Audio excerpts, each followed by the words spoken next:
Quiero comenzar el relato de la gran experiencia de mi conversión al Evangelio con un saludo cordial para todos los que me veis y oís.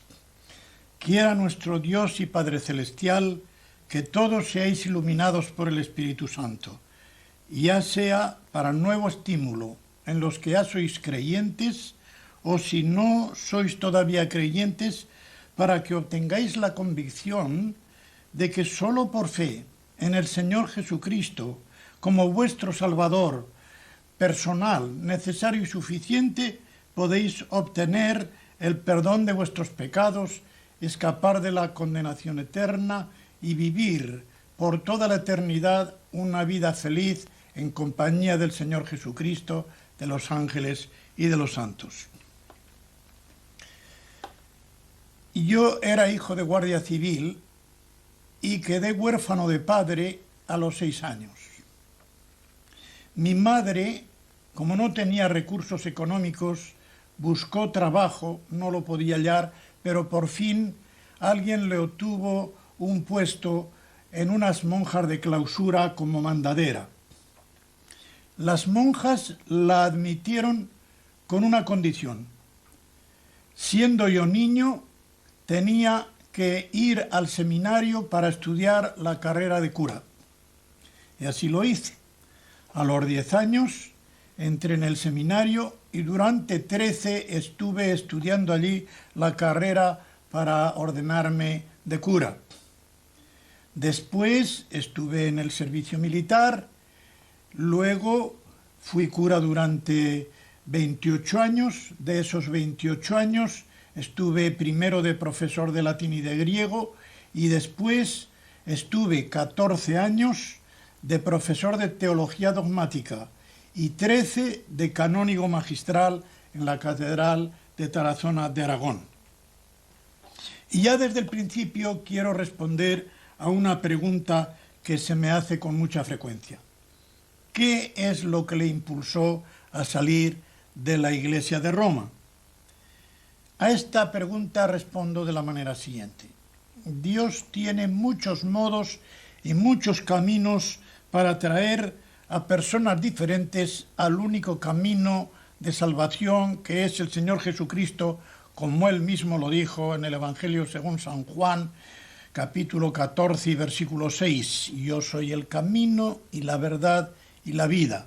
Nadie viene al Padre sino por mí.